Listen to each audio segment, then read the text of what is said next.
Welcome to the Seller Roundtable e-commerce coaching and business strategies with Andy Arnott and Amy Wees. So one thing that I've noticed that a lot of people get really fixated on keyword volume. They're all about keyword volume. And what people aren't realizing is today, I mean, volume is great, but relevancy is the key. And you know that you should be looking for the keyword that has decent amount of volume, but is the most relevant to your product. And that's what you should be hitting, because what people don't realize is if you get 1,000 views to a page for people searching organically and only one of them buys it, what good is that keyword? It's worthless. What you want to go is the keyword that you only get, 50 people viewing on, but 10 of those people buy the product. Which one would you rather have? I mean, a lot of people do not get that concept. This is the biggest argument that I get in my business. When I write a listing for someone, I don't look for the keyword with the most searches. I look for the keyword that is the most medium to long tail, that has a really high search seed keyword inside of it. And I try to nail that down and hammer it in. And the biggest complaints I get, because other people have been trained by outside organizations, is they'll come back to me. And I got 2 emails this week. Amy, you wrote my listing and you didn't include this, or you didn't use in my title the first keyword, the highest searched keyword. I found this on Helium 10. It's the highest searched keyword. And I said, do you want to get buried? Do you want to get buried, or do you want to get bought? And so, but I'm constantly defending that, because many people don't understand that concept, that you want people with the intent to buy behind your product, that are looking for that relevant search result, that see, yes, I'm looking for the blue thing with this many, that's long and that's this many inches. I'm looking for that. And their intent to buy behind that, you're going to be at the top of that page, and their intent to buy behind that's going to be amazing. Yep, absolutely. Carol has a quick question. She said A+ content ? So Carol, if you go into your Amazon accounts, I'm not sure if this is rolled out to non-brand registered sellers or not, because I'm brand registered, so I can't pull up a Seller Central that's not.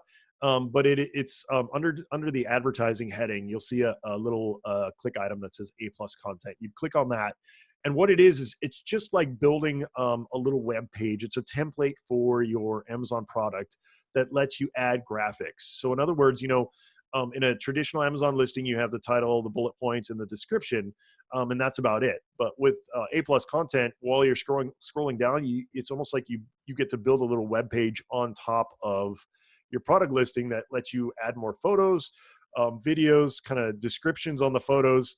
You can do things like infographics, show people how things work. So it's just a really good way to boost conversion and burst conversion as well. Either word will work.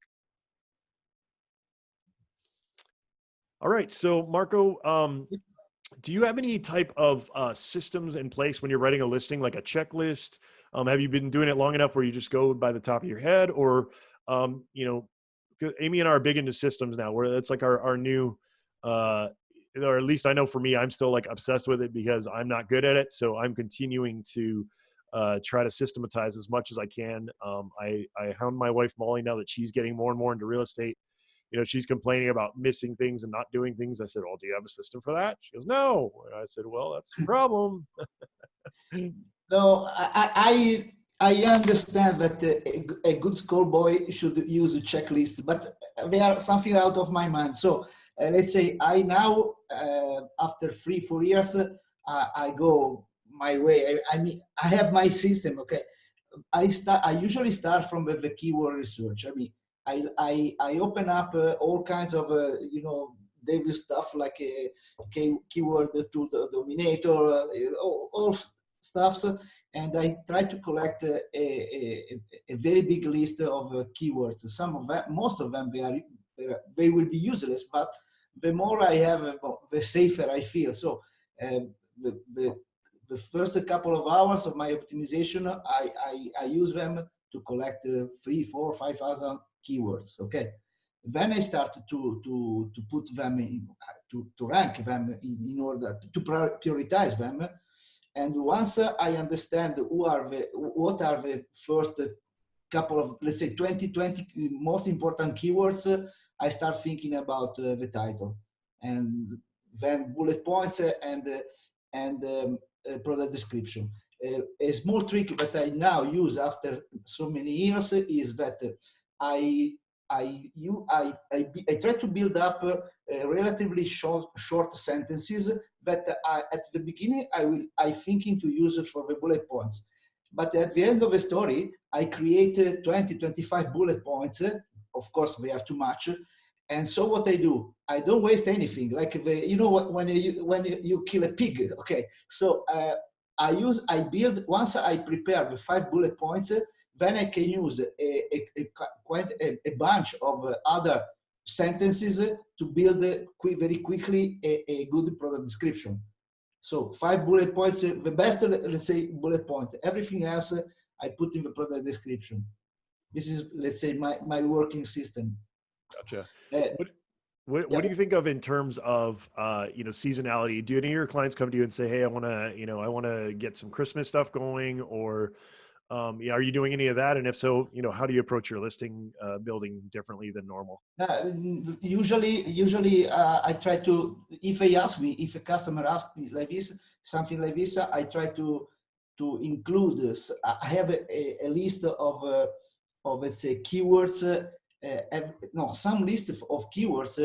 Every list belongs to San Valentine or Easter or Halloween or Christmas and so New Year's Eve and everything.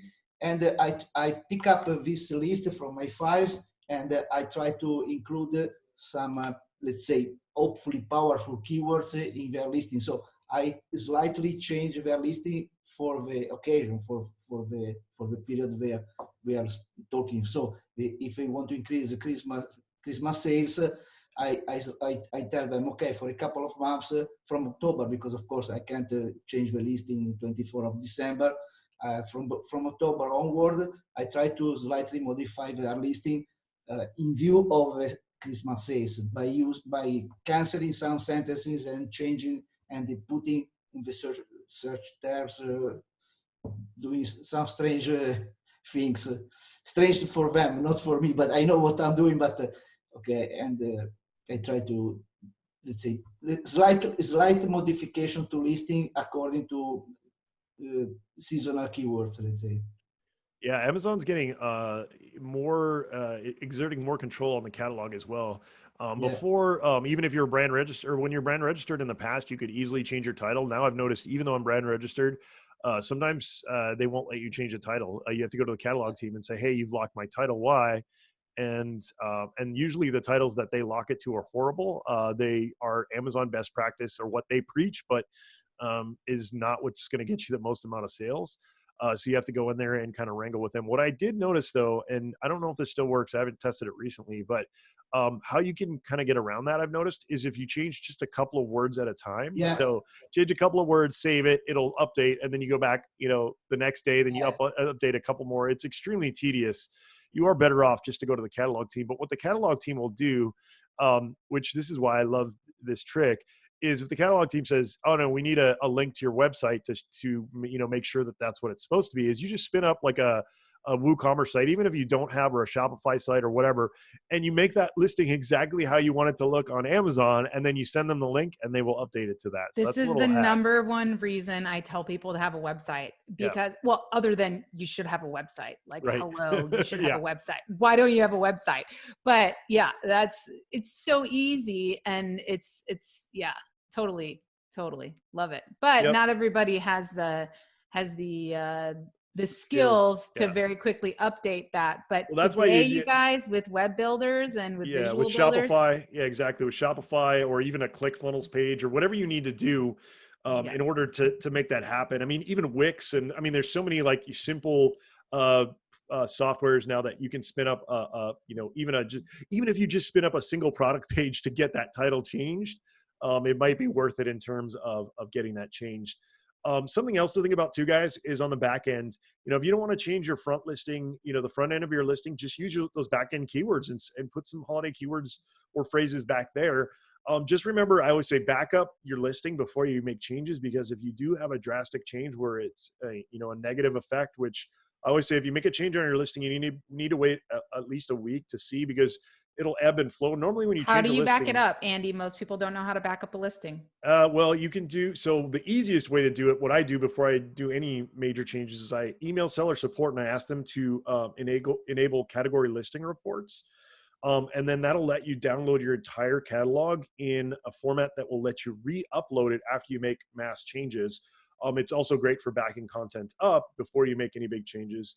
Now, if you are a seller SEO user, we have version control on our listing builder on Listing Lightning. So you can actually build your listing, save it, change it to what you want it to be, save it again, and then jump back and forth depending on what version that you want to go back to or go forward to. So that's kind of kind of a self plug, but also something really simple and easy to do that makes life a lot easier, so you don't have to do all this stuff manually.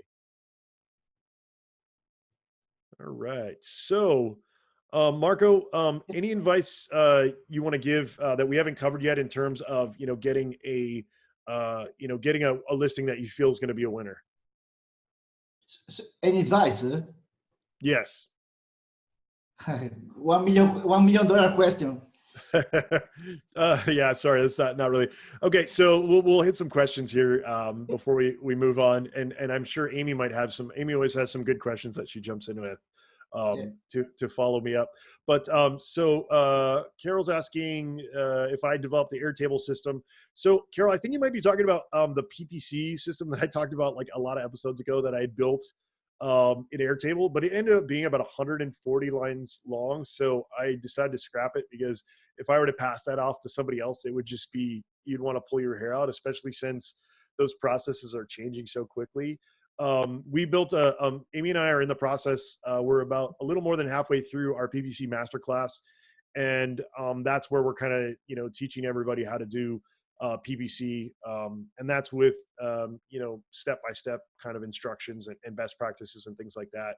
If you want to check that out, it's on our agency website, digitalfire.agency/shop, for all of our different services that are available and trainings that are available as of now. We're updating all those right now. So you'll see even more of those here soon. We got some more questions here.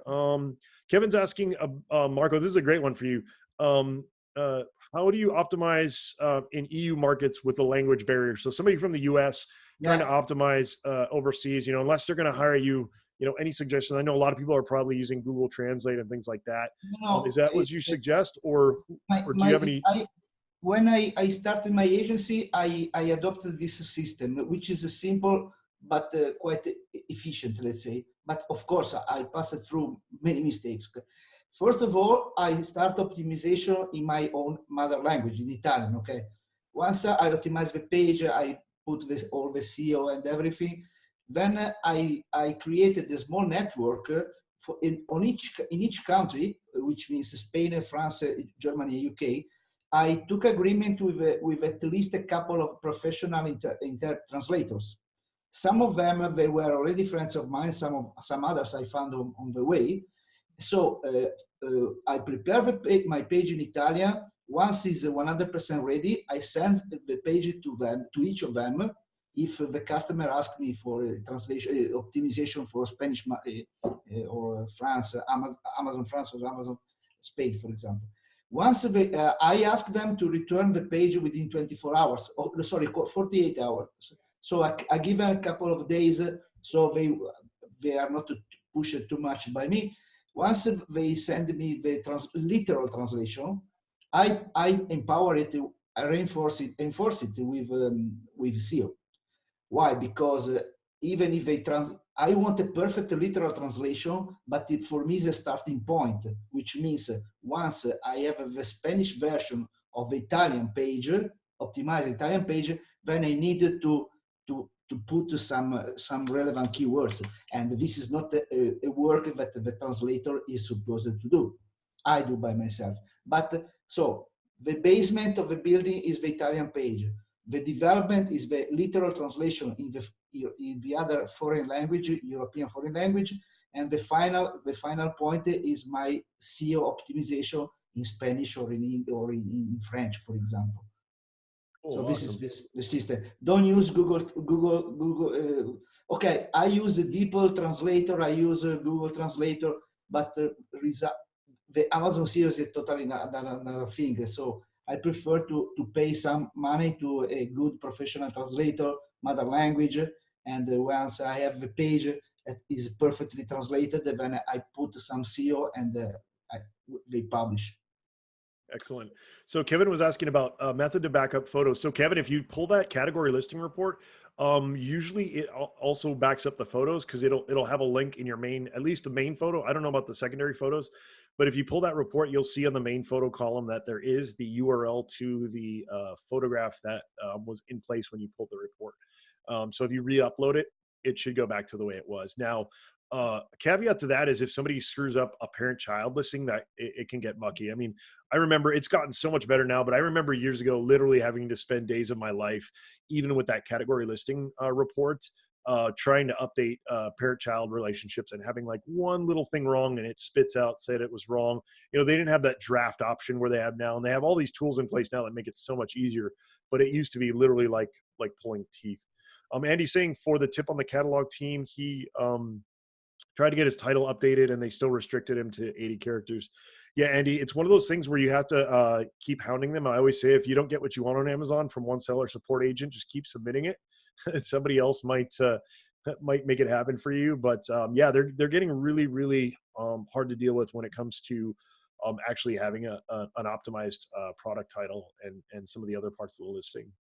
And this is why it's really important to nail it from the very beginning, because if you put the correct listing and the correct title in there from the start, it'll probably go in without any issue. It's when you need to change it that it becomes a problem.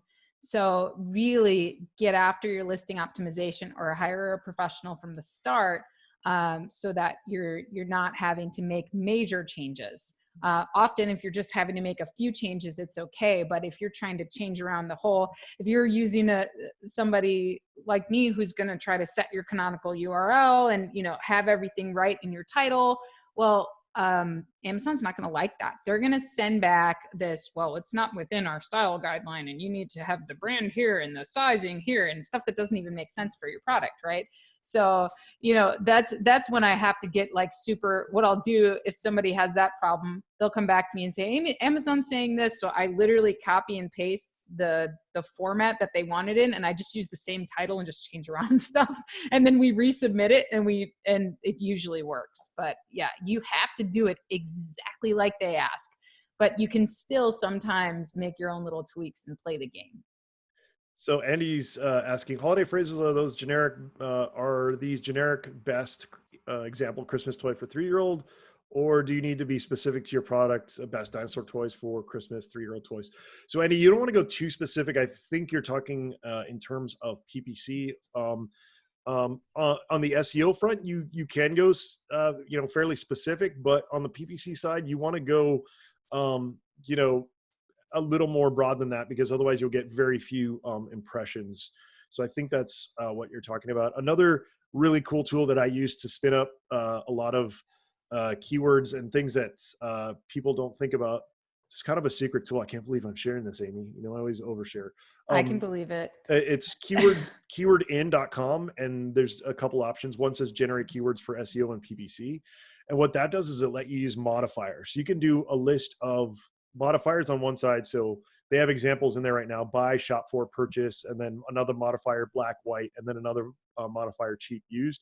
So when you plug all those in and you hit generate, it will literally give you every different version of that those keywords, so that you literally have like anything anybody would ever type to find that product.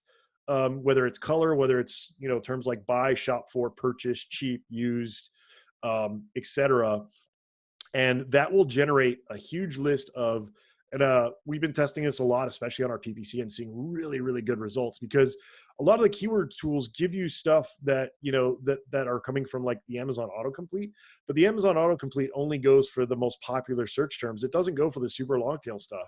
So this is you're going to generate your own super long tail phrases that are extremely relevant because they're actually going to have modifiers that people use every single day.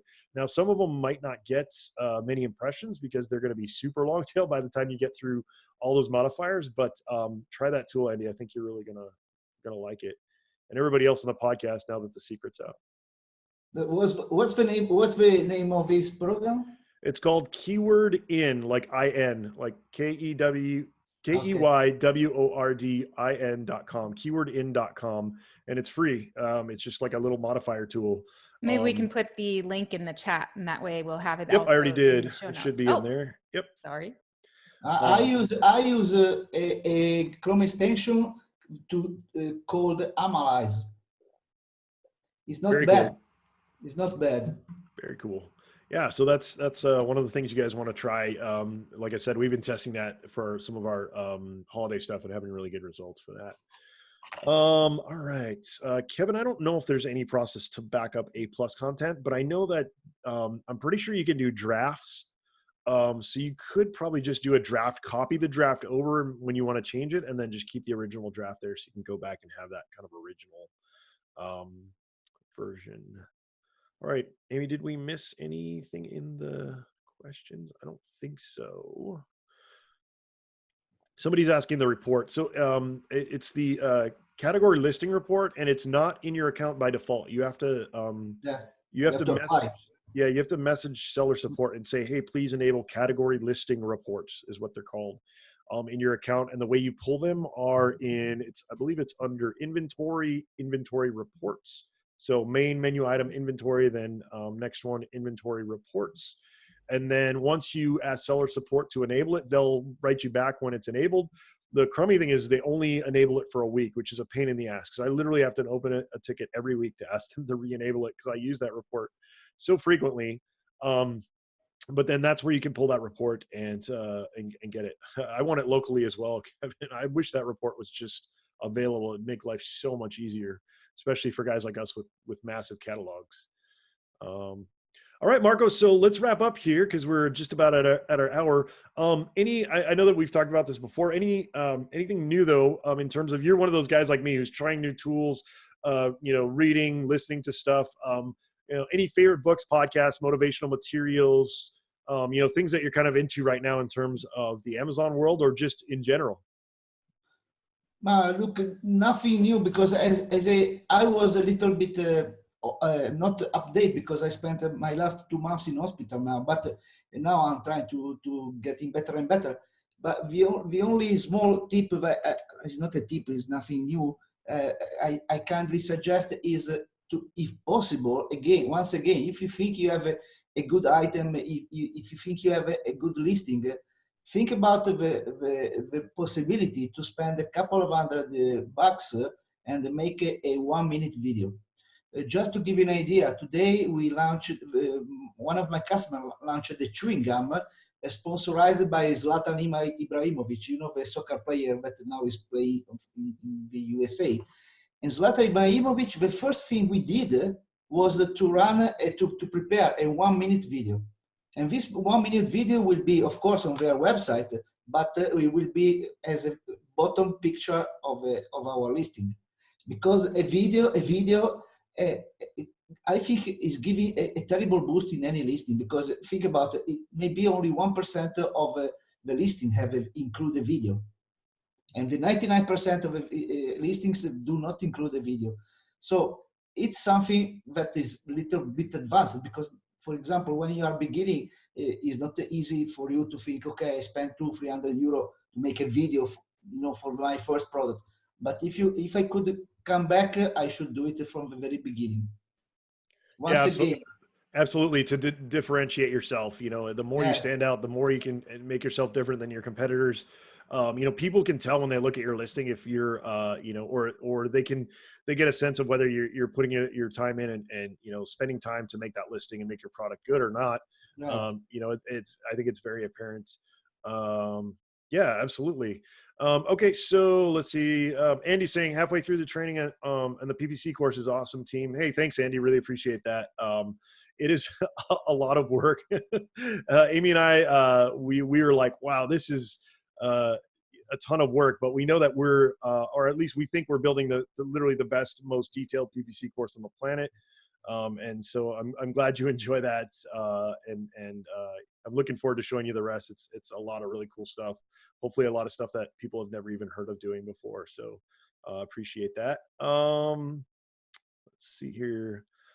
Andy's asking, what are your thoughts on using a photo to show a highlight of your review? We have tested that, and yeah, I think that's definitely a reasonable thing to do.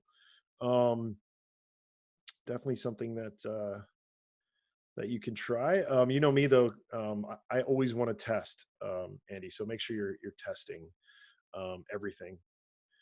All right, guys. Well, we're going to wrap it up here. As usual, thank you so much for everybody who joined us live. We had quite the audience today. Thank you guys so much. Having you live here, as you can see, is awesome because you guys, fire out these questions that Amy and I have not thought of. Really adds, to the episode. So thank you guys so much, all you guys in here. I recognize so many of you guys. Thank you so much for joining us live. Kevin, yeah, putting reviews in the photo can be against TOS. So be careful with that. Thanks for mentioning that.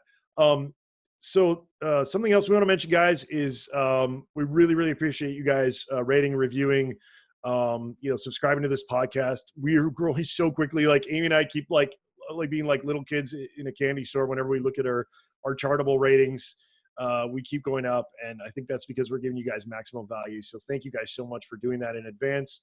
And sharing with your friends and family and things like that. I keep getting emails about people saying, hey, my friend told me about your podcast. Thank you so much. So thank you guys. We really that kind of drives us forward when you guys let us know how it's making a difference in your guys' life. That kind of gives us our little energizer bunny feeling when we hear about those things. So thank you guys so much. As usual, we do this live every Tuesday, 1 p.m. Pacific time. Join us live if you guys want to be involved in the questions, being able to talk to us and our guests live. When we're done, as usual, we do extra innings. So I'm going to end the recording here as usual, but then we're going to keep talking for probably another 10 or 15 minutes. And all that content does not get recorded. So the only way you're going to get to it is if you guys join us live. So you can do so at sellerseo.com/SRTs, the short link, and it's free, of course. You guys can jump on here and interact with us. And thank you guys so much. And thank you, Marco, for joining us. I wish this would have happened sooner. You're welcome, and a very big hug from Italy to all audience, and of course to Emmy and to you. Thank you, Marco. It was such a pleasure having you.